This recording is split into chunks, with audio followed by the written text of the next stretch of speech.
this every Sunday. Sometimes we do some weird dress-ups, but we just want to welcome you here to Cross Point Community Church. We have a wonderful gift for you out at the welcome desk. If you would just stop out there on your way out, we'll answer any questions you might have, and you'll get a lot of hello, welcome to Cross Points. So we've got some really exciting news for you guys. Each one of you at the end of service today is going to be given the opportunity to work with C4. That sounds pretty awesome. Let me explain. You're probably aware by now that we purchased the former flea market building out on Kenton Station Road, which is going to be the future home of Cross Point Community Church. So, woohoo! So Karen and myself and several other people are actually on the building committee, and we decided that a project like this deserves a good code name. So to piggyback off of the 4 series that we just completed and to carry that thought throughout the summer, we said we're going to call this C4, which stands for Cross Point is 4. So when you hear the words C4 or you see that phrase anywhere that means new building, that does not mean we're going to blow stuff up. Although that would be really cool. So anyways, we're here today to give you an update on the building progress and then also to show you guys how we need your help going forward. The committee has worked really, really hard the last several weeks to finalize the design and actually the building plans.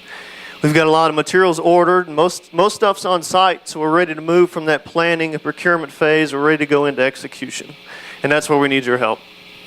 We've got 3 areas we're looking for volunteers today: construction, cleaning, and painting and decorating crew.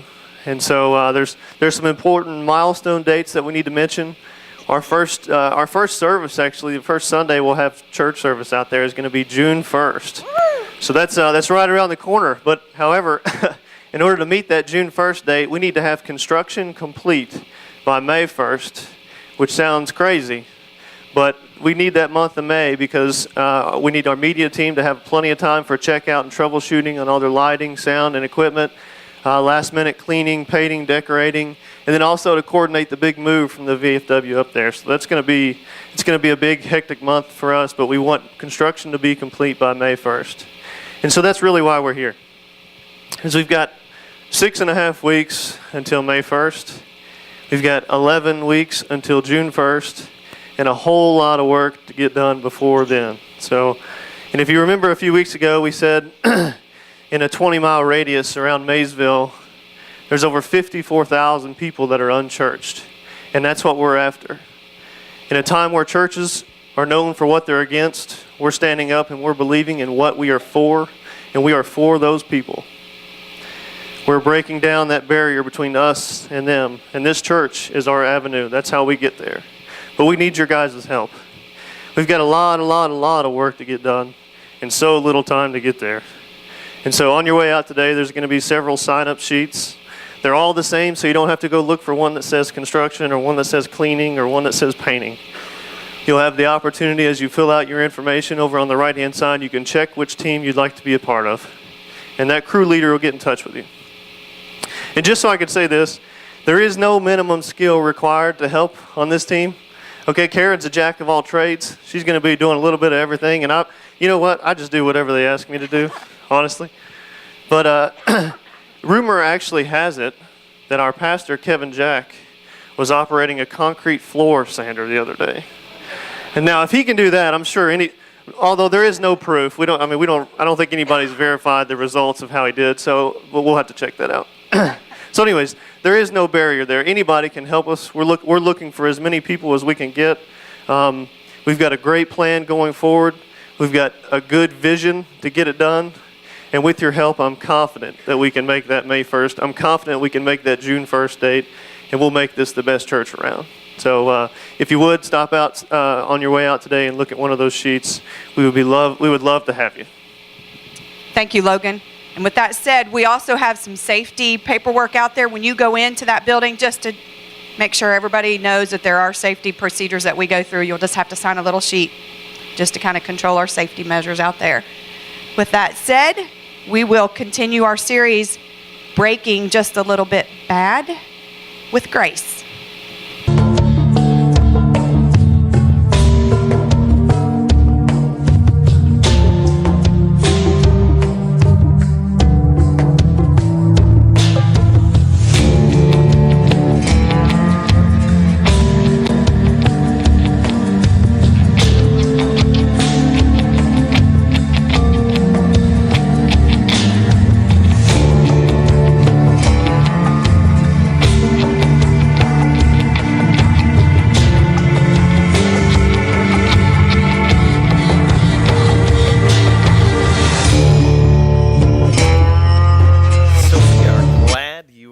today. If you weren't here last week, we're in the second part of this series, Breaking Just a Little Bad, where we're talking about the addictions in our lives. And I just want to spend a few minutes, I want to catch you up. Last week we looked at this passage out of Romans where the Apostle Paul, who did incredible things with his life, he makes this confession in the passage. He says, I don't understand what I do, because what I want to do, I don't do, but what I don't want to do, I do. And so he gets to this point in time that he says, as I look at my life, I continually see myself acting in ways that my head and my heart don't want me to act. And we talked about that, and we said, we feel that way. Like, we look at the different things in our lives, the things that we don't want in our lives, and we see that they're still there. We know they're not good for us. We know they're not helpful, and yet they're still in our lives. And so we said this real simply. We say, you know what? The Apostle Paul right here he is confessing in this moment that he is addicted to sin.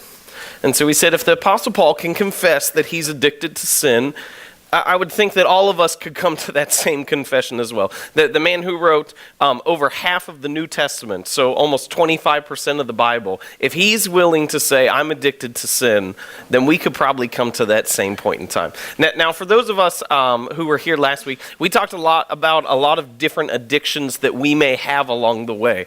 And so that the skit just wonderfully illustrated. And I would just like to throw in there as a side note, if your addiction is Disney, just don't hang around me for a very long time, because I have had enough of that already. But no matter what your addiction is, no matter where that comes out, we're all addicted in some way, and we can all come to the point in time where we would say, you know, I just have to conclude that I am addicted to sin. And so this is what I want to talk about today. I want to talk about what do you do with that? Because we fight that in so many different ways. We fight our addictions with medication. We fight our addictions with therapy, with groups, with self-help. One of the main things that we fight our addictions with over and over again is just sheer willpower.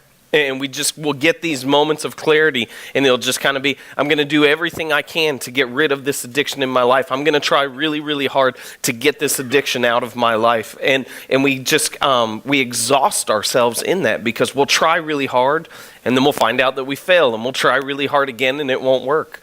And the problem with that is that if you try to quit an addiction and you fail, it only strengthens the addiction. It only comes back that much stronger. And so these things that we do over and over again, they don't work. And so the question then is, so if we've got these addictions, if they aren't good for us, then how do we get rid of them? And the answer is grace. And honestly, as I was prepping the stuff for today and I was going through it, I felt like, I know this is going to sound kind of bad, but I felt like petty saying the answer was grace. Like, it's kind of the church answer that we should say, right? Like, well, we're in church, and so we're talking about addiction, so the answer is grace. Kind of like you're a little kid, and every single answer is like, Bible, Jesus, pray. We ask when our 3-year-old Maddie, whenever she's at church, we're like, what'd you learn about today? And she's already got it down. Jesus. I'm like, I'm not going to tell her she's wrong, but I'd like a little more details to those answers. And that's just really hard, because I was looking at it and I was like, how can I say, like, for people who are, if your addiction is small, if it seems insignificant, or if your addiction is huge, I felt like I just want to have a better answer for people than just simply grace. But I want to show you that this is actually a really common thing, and this is what people have been relying on for a very long time when it comes to their addictions. I imagine we're all familiar, even if we haven't gone through it, with the program Alcoholics Anonymous, which has helped just an enormous amount of people get rid of an alcohol addiction in their lives. And I want to walk you through, if you haven't seen them before, what the first 7 steps to Alcoholics Anonymous are. And this is what fascinates me as I read through it, is because I expected the steps, because I hadn't read them before, I expected them to be like very scientific, very kind of procedural along the way. And I was blown away at how much this program that is used by massive amounts of people, relies on God to break our addiction. So I just want to walk you through a couple of them. So step 1 for Alcoholics Anonymous says this: we admitted we were powerless over alcohol, that our lives have become unmanageable, which is what we talked about last week. It's that point in time where you go, yeah, I'm addicted. I've got no other conclusion than that. Second step is this: we came to believe that a power greater than ourselves could restore us to sanity. And then that builds into step 3.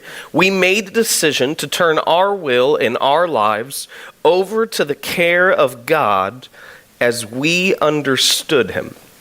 Isn't that fascinating? I mean, here we have this program that is used by people in all different walks of life, all different stages of faith, some complete non-believers, some believers their entire lives. And one of the steps that they have to go through is that I'm going to turn my will and my life over to the care of God. That's fascinating. And people from all over the spectrum come through this program, and they have to come to that conclusion that if I am going to get better, I need God's grace in my life. Now these next 3 steps that we're going to go through, or 4 steps that we're going to go through, they really build. And I'll take you through them. Step 4 says this: we made a searching and fearless moral inventory of ourselves.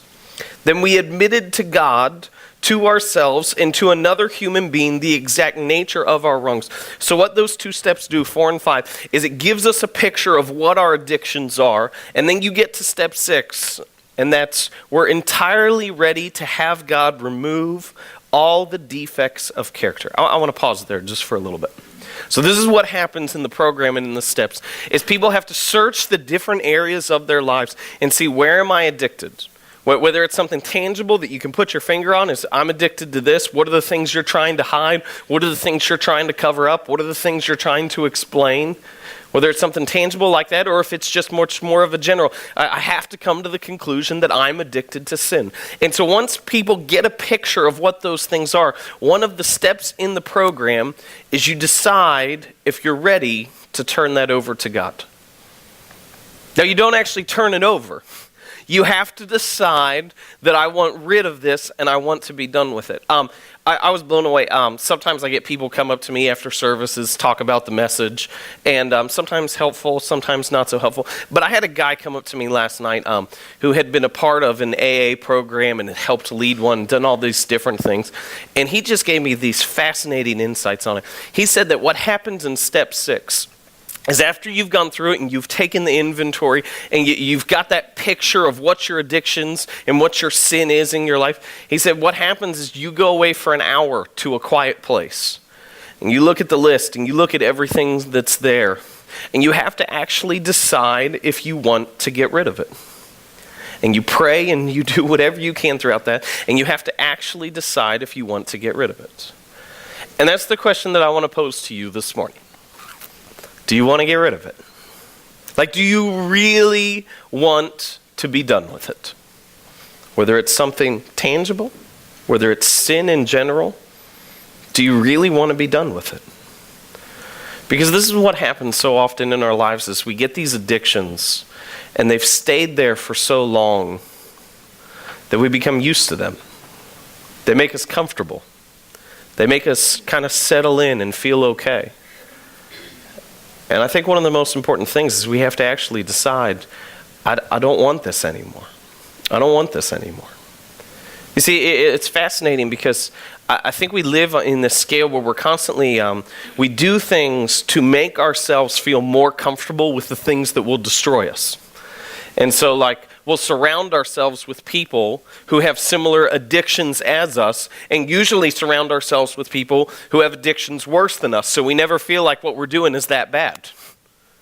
And that way we can constantly look at this person or that person and go, well, I may struggle with this, but it's not as bad as them. And then we tell ourselves these things over and over again of like, well, this is common. It's not a big deal. Someone of my gender, of my age, should struggle with this. This is what everyone does. And we convince ourselves that our addictions and our sin isn't a problem. And so that's what step 6 is. It's, do I really want to be done with this? Do I really want to let it go? Do I really want to not have this in my life? And once you've decided that, then you move to step 7. And this is step 7. Humbly asked him to remove our shortcomings. Isn't that amazing? Like the program that people from all over the spectrum go through, they have to humbly ask God to remove their shortcomings.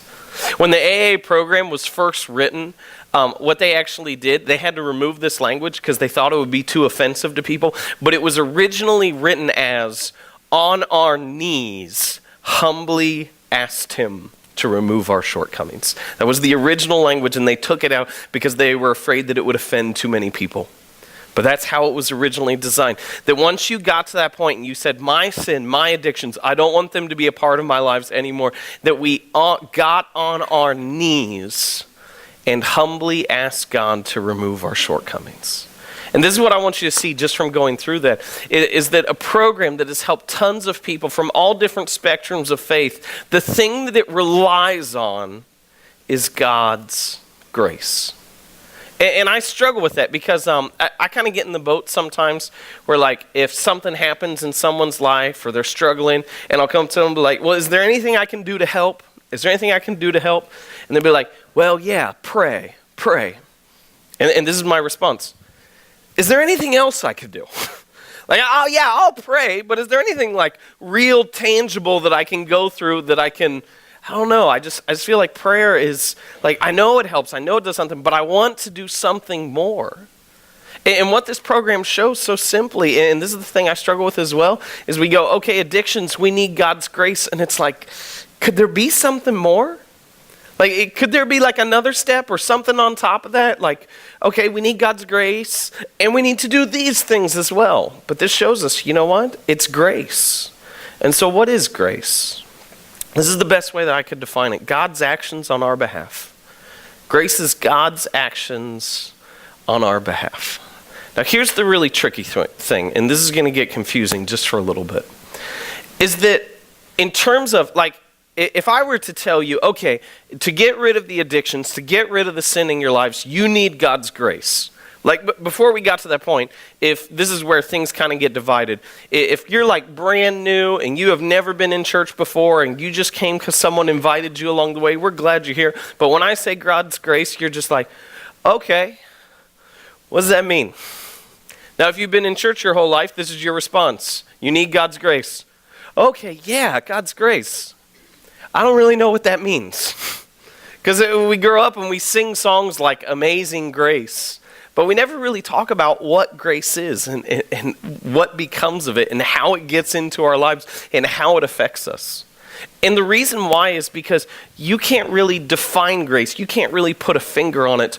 All you can do is live into it. It's your perspective. It's how you see the world in terms of how God is acting on your behalf throughout it. And so I can't really define it, I can't really explain it, but I can tell you a story of someone who radically experienced God's grace. So this is what I want to do this morning. I want to tell you the story of John Newton. If you're unfamiliar with John Newton is the author of the hymn Amazing Grace. My favorite part of the hymn Amazing Grace is the third verse, and this is how the third verse reads. It says this: through many dangers, toils, and snares, I have already come. 'Tis grace hath brought me safe this far, and grace will lead me home. And I can remember as a kid and as a student growing up, I just loved that third verse. And I remember as I was going through it, I'd read it and I'd sing it. And I would always think about my own dangers, toils, and snares. Like my own things that God had brought me through, which is something that I think that we all do. And then as I was kind of researching, studying stuff for this, and that phrase really stuck out to me, it just hit me. I'm like, wait, John Newton didn't write this because he knew 200 years later I'd be singing this, and he's going, you know what, Kevin Jack is going to be singing this as a teenager, and I want him to remember his own dangers, toils, and snares. Like, that's not what he did. He had gone through his own dangers, toils, and snares, and I thought, okay, so what's his life look like? And this is John Newton's life. He was born to a stay-at-home mom, which was common in that day and age, and a ship merchant, someone who worked on the slave trade and captained his own ship. His dad wanted him to join his own crew later on when he grew up. His mom wanted him to be a priest. When he was 6 years old, his mom died of tuberculosis. And so he immediately, as a 6-year-old, went to work or went to hang out on his dad's slave trade ship crew, which you could imagine as a 6-year-old would have damaging effects on your morality and your perspective of the world. His statement was, I loved sin and everything about it. This is not someone who was going down the wrong path and felt guilty about it. He said, I loved sin and everything about it. And so he grew up there, and that's what he did. When he was a teenager, he was kind of coerced into joining the Navy, and he hated it. He didn't want anything to do with it. And so one day he tried to desert his ship, tried to abandon his crew. They found out, they caught him, so they brought him in front of the whole crew, stripped him down to the waist. 350 people gathered around him, where they gave him 8 sets of a dozen lashes. And so for the next couple months, he elaborately plotted how he would assassinate the captain and then commit suicide by throwing himself overboard so the crew couldn't get a hold of him. So this is someone whose life had been consumed with sin and with rage. He eventually joined a different ship known as the Pegasus, which was also a slave trade ship. And as that ship was sailing one day, the crew, and it stopped in Africa to pick up slaves to then take back to England. The crew was so sick of him and what a terrible person that he had become that, get this, they left him in Africa where he became a slave himself. Like, his own crew was so tired of him that they left him to become a slave. And there he was for several years, being mistreated and abused and tortured in some ways. Not knowing if he would ever escape, not knowing what would ever become of him, until a couple years later, a ship that was sent by his father to find him found him there and paid money to buy him back. Now, we would think oftentimes when you hear something like this, you go, okay, so that's where he turned around. No, he didn't turn around yet. He then joined a different crew of another slave trade ship. And as they were going along one day, he was in the middle of the day, he was reading a Christian book, a book by a guy by the name of Thomas A. Kempis called The Imitation of Christ. And he's reading this section on forgiveness, and he came to the conclusion that forgiveness was a great idea, which is just a manifestation of God's grace. He came to the conclusion that forgiveness was a great idea, but his sins were too great to forgive. His sins were too great to forgive. And then he woke up in the middle of the night, and there was this terrible storm going on the ship. And as he woke up, there was this huge hole in the side of the ship. So water was just flooding into the ship, and the crew was certain that they were going to sink and everyone was going to die. And he said in just a moment, the only thing he could think to do was he cried out for God to save him. For God to save him. And in that moment, the cargo broke loose on the ship, flooded to the hull, and closed it up so the ship could coast to safety. Now we would think again, it's in a moment like that his life turned around. No, not yet. He then joined a different ship with another slave trade crew and worked in that for several years. Eventually he began to kind of get perspective and inspect his life and all the different things that he'd been a part of. And he started to pursue a path of becoming a priest. And so he worked for that for many, many years, and then finally became a priest and served different churches for a long time. And then one day sat down and penned the lyrics to Amazing Grace. Now get this. This is a man who had spent most of his life living in sin, had been a slave, had created elaborate plots to murder someone. And he pens the lyrics to this amazing hymn years later in his life. Now, he's a pastor. And so what he does is the morning that he is going to share the lyrics to his congregation of Amazing Grace, he preached a sermon first. And so I'm reading this, and I'm thinking, I am so excited about this. And I'm thinking, I wonder what he preached on. I've got to figure out what his message was. Because for something like Amazing Grace, and I mean, I don't know anything about John Newton other than the facts of his life, but he had to know it was good. Like, you know what I'm saying? Like, he had to know it was pretty good. Maybe not as good as it is today, but he had to know there was something there and something. I've got to know what he preached on in that moment. And so I found the text for his message, and it was out of 1 Chronicles. And I thought, 1 Chronicles, like, that's really weird. I think that's just a strange choice. And so I looked it up, and okay, so what's the text that he preached on the morning that he introduced to the world Amazing Grace? And this is what he says. It says, "Then King David went in and sat before the Lord, and he said, "Who am I, O Lord God, and what is my family that you have brought me this far?" I'm going to be honest with you.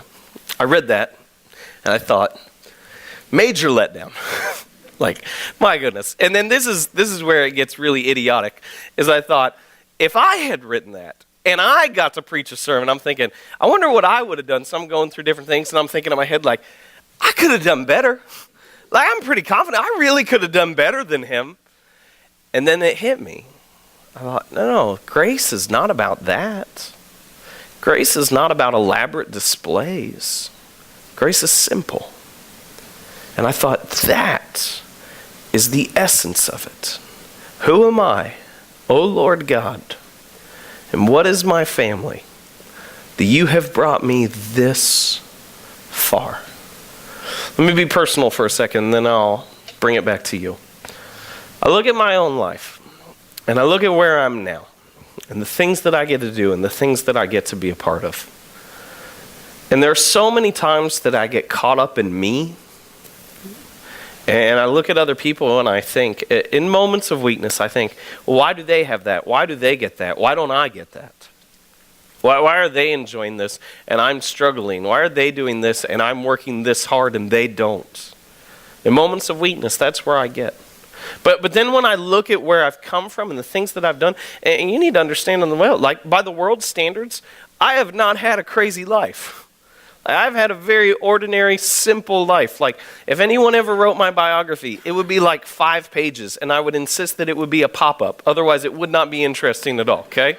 So, like, I have just not had an exciting life. But then I look at the different things that I'm a part of, and I look at my selfishness, and I look at my pride, and then I look at my family, and I look at what I get to do. And I think, you know what? Who am I? The God, that you would bring me this far. Like, really, who am I? That I would get all this. That I would get to be a part of this. Let's get real simple with it. The Bible teaches this. That sin will kill you. That literally, like, not in a moment, not like when you sin, lightning bolt from heaven, things like that people joke about and stuff like that. Like, oh, step back, careful. Something's coming down. Like, not like that. But the Bible teaches that sin will kill you, that it is poison to your soul. Because sin is what separates you from God. And I have sin in my life. I do. I have selfishness. I have pride. I have in my life. And you know what's going to happen? Is God is going to give me the grace, in spite of my rebellion against him, to take another breath. I don't deserve it. I don't. But it's God's grace that enables me to do that. And so when I get caught up in moments of weakness and selfishness, I'm there. Why don't I get that? Why don't I get this? Why am I having to go through these things? But when I really see the world clearly, my perspective is, who am I that you would bring me this far? That's God's grace. That in spite of all my struggles, in spite of all my rebellion, that God would carry me to this point. Now let's talk about you for a second. You have sin in your life. You have rebelled against God. And if we're really honest with ourselves, like if we could just be really real here for a second, there's a lot of us that we don't care that much about it, right? Like the sin is like a given, like, yeah, I sin and I wore a shirt this morning. That's how it is. Like we get so used to a common culture of rebellion against God that it just doesn't even seem to matter that much anymore. It's just like, okay, yeah, I do that, but so does everyone else. And so we get to these different points in our lives where we're just living completely apart from God with no desire to turn back to him, and it's not a big deal. And yet you're still here, aren't you? You're still here. And that's God's grace. And there are good things in your life. There are blessings that you've received along the way. And that's God's grace.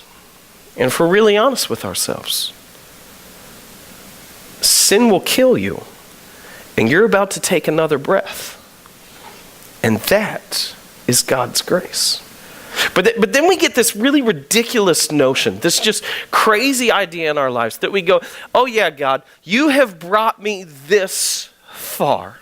Like, who am I, God, that you would bring me this far? And then we look at our addiction and we look at our sin, and for some reason we look to God and we go, but you can't handle that. I'll need to take care of that. I'll need to get rid of that. Why would God see you to this point and yet not see you through? Why would you assume that at 16 or 30 or 50 or 75 that God would bring you to this point and yet would leave you now? No, the God who has carried you to this point will see it through if you let him, but only if you let him. And if your perspective is that of who am I that you would bring me this far, God can do incredible things in our lives. You see, the reality is that God's grace works in every single different thing that we see. We commonly refer to things that happen that are out of the ordinary as miracles. Like someone will be sick and they'll be miraculously healed, and that's a miracle. But who's to say that the miracles aren't constantly happening? Like when the sun rises each morning, who's to say that that's not a miracle? When two parents are able to have a kid, who's to say that that's not a miracle? Like, who's to say all these different things that we categorize as common aren't miracles and aren't God's grace radically at work over and over again? Miracles are just God's grace seen with surprised eyes. It's when we go, whoa, I didn't expect that to happen. And God's going, that's how everything's been working all along. And so what do you do with that? What do you do with that, with the addictions, with the sin in our lives, knowing that it is a complete reliance on God's grace that we need to see us through? I believe we need to do two things, and they're going to sound very, very opposite, and they're going to sound like they're not going to work together, but I really believe that we need to do two things. The first one is this, is you need to go into a room, go into a closet, go into the woods, do whatever you can, get by yourself. If you have kids, this will be very difficult, but figure the one time of the day that you can get by yourself, shut them in their room, lock their doors, do it, put all the things high, okay? But you pray this, and we talked about this last week. You pray for God to break you. You pray for God to bring you to your knees. And you do this, you go, God, everything that I've got, it's yours. And so I'm going to quit acting and pretending like it's mine because I know it's yours. And I know it's your grace that has brought me to this point. And so God, do whatever you have to do. Rip it out of my hands. Take it from me. Bring me to my knees. But do whatever you have to do because it is yours. Because the things that live within me will kill me, and I need you to take them from me. Because I know on my own and by myself, I'm going to keep grabbing onto these things that are going to destroy me. And so I need you to take them from me. That's the first thing. And then the second thing is this, is when you get up, when you actually get up off your knees, you fight with everything that is within you against the sin and addictions in your life. Like, you make war on the things that will kill you that are common in our day and age. And I think so often we get in this mode where we don't want to come across as weird to the people around us. But here's the deal. If everyone is living in open rebellion against God, let's be weird. Like, let's be a little strange. Let's do things that people go, oh, I wonder why they do that way. Like if your addiction, let me just give you a small example. If your addiction is to social media, maybe the worst thing in your life is a smartphone. I'll press it even harder as we go on. If your addiction is to debt, like consumer spending, shopping, the worst thing you could have in your life is a credit card. And you go, well, I just need a credit card. Everyone has a credit card. No one pays for cash. Well, then you need to be the one who does that. Because the fact is that we need to go to whatever length we need to in order to remove these things from our lives. And so the first thing is this, is you get on your knees and you pray, you beg, you plead with God to remove the addictions from your lives. And then when you get up, you fight and you resist with everything that's within you. I want to show you one example of someone who did this. This is Psalm 42, and it's written by David. And this is what he says. He starts with this. It says, "As the deer pants for streams of water, so my soul pants for you, O God." And just out of curiosity, how many of you are familiar with a song that starts with this, "As the deer pants"? I'm going to be a little mean here, and I probably shouldn't say this, but I'm going to say it anyway. I hate that song. Like, I despise it with everything that's within me. You can boo me, whatever you want. Let me tell you biblically, that not just, I hate it in general, okay? So you can boo me for that part. But this is what I don't like about it, is it's so, if you haven't heard it, it's so sing-songy. Like, it's like, that's what's going on in my head. And just so you know, if you haven't heard the song, I hit every note. Like, I hit it to a T. I had them down. But it's just like so sing-songy and flowy, and it misses the heart of what he's saying here. So he goes to this. "As the deer pants for streams of water, so my soul pants for you, O God." Like, he is desperate. He's coming to God and he's going, like, out of all the things that are going on in the world, Lord, I need you. If I'm really honest, I'm not often at that point. Like, I'll have moments where I get there. Most of the mornings when I open my Bible, I do it because I'm supposed to. Because I know I should. But he's coming to God and he's going, you know, as I see the deer just longing for water and thirsting, that's where I am. And then he continues with this. He says, "My soul thirsts for God, for the living God. When can I go and meet with God?" And I love this. I'm going to skip down to verse 5. He says this, "Why are you downcast, O my soul? Why so disturbed within me? Put your hope in God." This is an amazing line. I'm going to read it again. "Why are you downcast, O my soul? Why so disturbed within me? Put your hope in God." This is what he does, is he looks at himself. Like, he inspects his own life, and he basically has this moment where he just goes, what am I doing? Like, what on earth am I doing?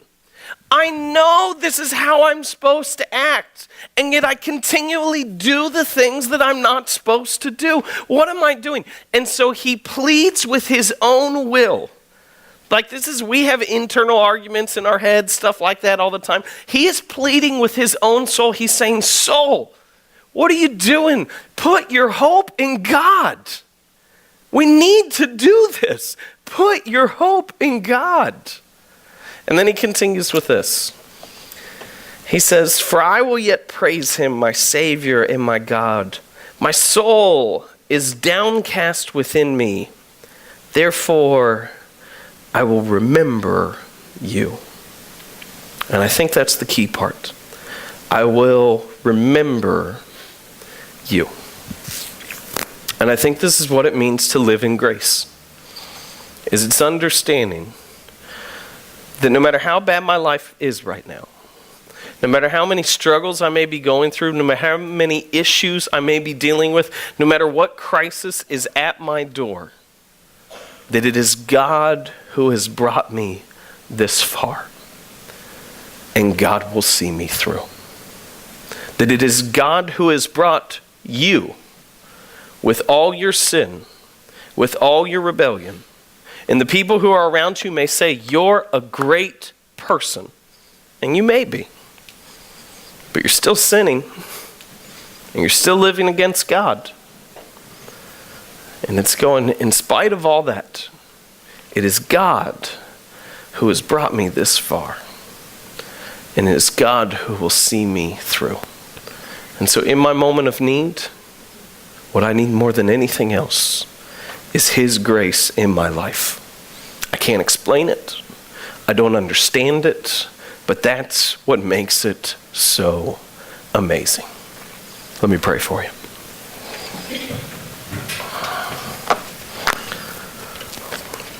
Father, I pray in this moment that you would help us hate our sin, that you would help us hate our addictions, for the things in our lives that are common, that are ordinary to the world, but separate us from you.